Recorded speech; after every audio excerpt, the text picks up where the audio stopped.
आपको ले चलते हैं सागर के बीना, जहां पर इस वक्त मुख्यमंत्री डॉक्टर मोहन यादव सभा को संबोधित कर रहे हैं। ऐसे भाई क्या बोलना चाहिए, ऐसी नादानी बात करने के लिए, चुनाव जीतने के लिए लोगों का दिल में संपर्क होना चाहिए, दिल में राज होना चाहिए जनता का। जनता आपको सिर माथे पे बिठाए तो जनता आपको पसंद करे। अब जनता आपको पसंद करे नहीं और आप अपना ठीकरा फोड़ते हो मीडिया के माथे, आप ठीकरा फोड़ते हो अपने नेताओं के माथे। आप याद करो 2014 के पहले सरकार किसकी थी? सरकार कांग्रेस की, और कांग्रेस की सरकार को कांग्रेस के कर्मों ने हटाया। कांग्रेस के कर्मों ने कैसे हटाया, अंदाज लगाओ इस बात का। 2003 से 2013 तक पूरे देश के अंदर, और जब से आजादी हुई 1947 के समय से, एक नासूर छोड़ दिया था कांग्रेस की तत्कालीन समय की सरकार ने, धारा 370 लगाकर। तो एक अशांत प्रदेश जम्मू कश्मीर जैसा देवताओं के लिए भी स्वर्ग से सुंदर राज्य था, लेकिन वह जान करके धारा 370 लगा करके अलग हटाने का प्रयास किया। परिणाम क्या आया? परिणाम ये आया कि 40,000 निरपराध लोगों की हत्याएं हुई है। सेना के, पुलिस के, हिंदू मुसलमान सब लोग मारे गए। और ये मंगलसूत्र की बात करने के लिए एक नेत्री बोलती कांग्रेस की, जरा उनको बताना पड़ेगा 30,000 मंगलसूत्र टूटे तुम्हारी गलती के कारण, 30,000 लोगों के निरपराध हत्याएं हुई। ये पाप अगर किसी के माथे है तो कांग्रेस के माथे। कांग्रेस को माफी मांगना चाहिए कि धारा 370 पे जब भी बात होती थी कांग्रेस ने कहा कैसे हटा देंगे, देश में खून की नदियां बह जाएगी, ये हो जाएगा, वो हो जाएगा। अरे हमारे यशस्वी प्रधानमंत्री नरेंद्र मोदी जी के लिए जोरदार अभिनंदन करो। पूरे देश में इस कलंक को हटाने का किसी को यश मिला है तो ये प्रधानमंत्री नरेंद्र मोदी जी को मिला है, जिसमें बगैर कोई झटके, बगैर कोई दिक्कत के इतना बड़ा अपराध, इतनी बड़ी झंझट एक झटके के साथ मुक्त की। और हमको इस बात का गर्व है, इस चुनाव की बेला में अगर हम उल्लेख नहीं करेंगे तो कब करेंगे? हमने बेला बोल दिया था कि देश के अंदर आतंकवाद नहीं होना चाहिए। देश के सीमाओं पर हमारे सैनिकों का सर काट करके पाकिस्तान के सैनिक ले जाते थे और वो फुटबॉल खेलते थे।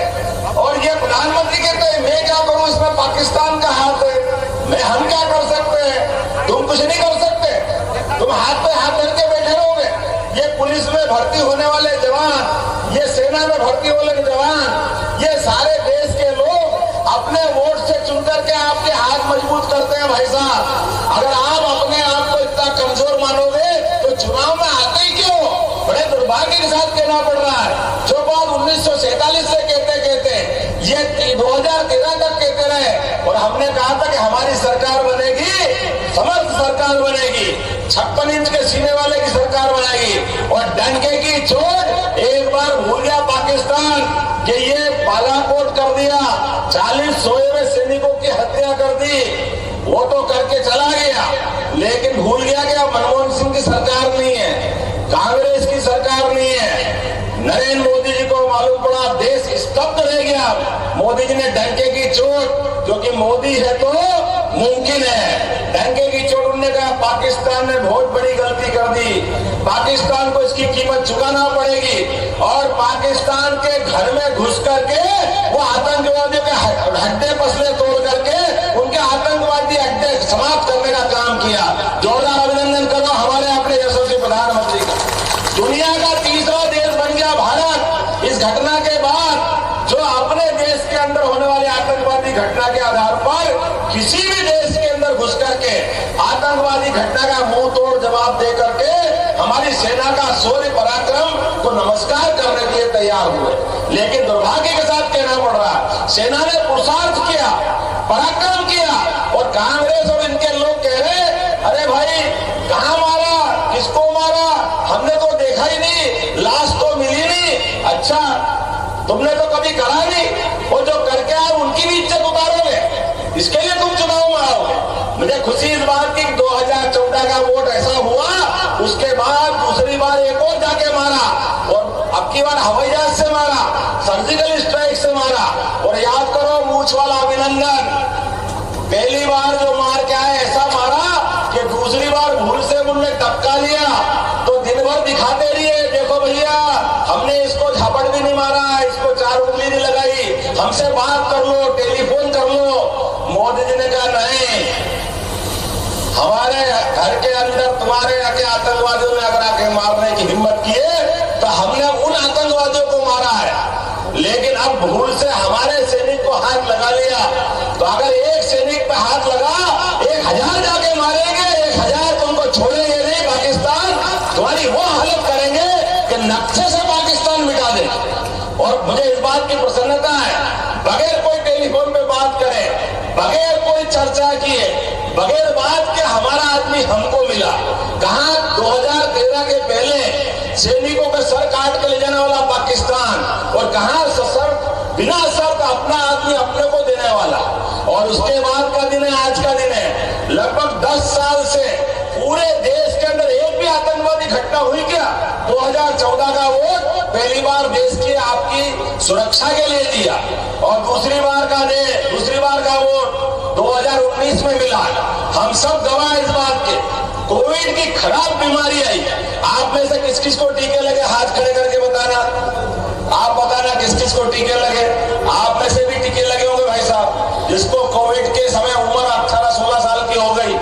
ये नरेंद्र मोदी जी का कलेजा है, पूरे देश को बचाने का काम किया हमारे यशस्वी प्रधानमंत्री ने।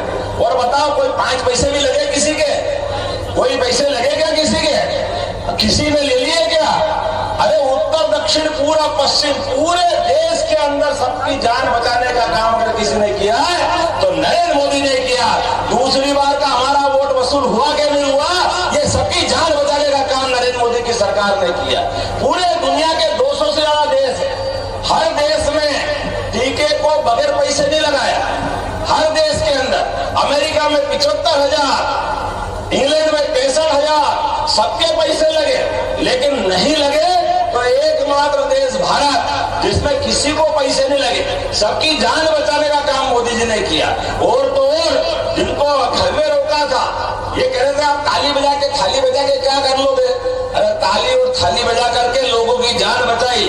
और जो घर में थे ऐसे 80 करोड़ लोगों को घर के अंदर निःशुल्क राशन पहुंचा रहे हैं माननीय मोदी जी, और आने वाले 5 साल की भी गारंटी दे रहे हैं। जोरदार तालियां बजाओ जिनके घर में, जिनने गरीबी देखी हो वो ये बात समझेगा।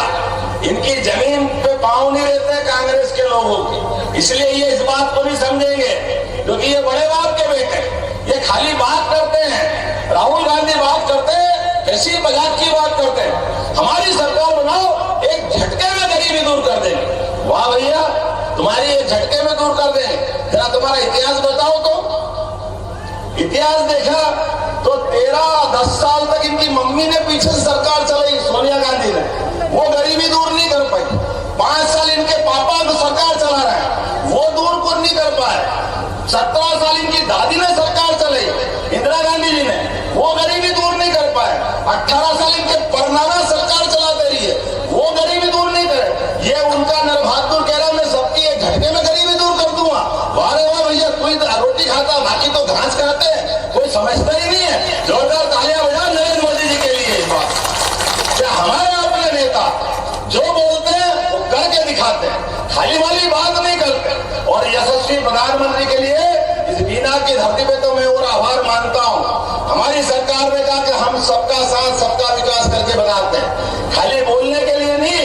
अभी आपने चुनाव में वोट दिया, विधानसभा चुनाव में, और चुनाव के बाद जब सरकारों का गठन का मामला आया तो हमने कहा हम सब वर्गों का ध्यान रखते हैं। हमारे बीच छत्तीसगढ़ से सरकार बनी तो जोरदार अभिनंदन करो हमारे विष्णुदेव साय जी का। पहली बार ट्राइबल के अनुसूचित जाति व्यक्ति को वहां का मुख्यमंत्री बनाया। मध्य प्रदेश में आपके भाई को भी मौका दिया है, मैं आपका आभार मानता हूं। कभी सोच सकते थे क्या? ये वो लोग हैं जिनको मैं जैसे ही मुख्यमंत्री बना तो लोग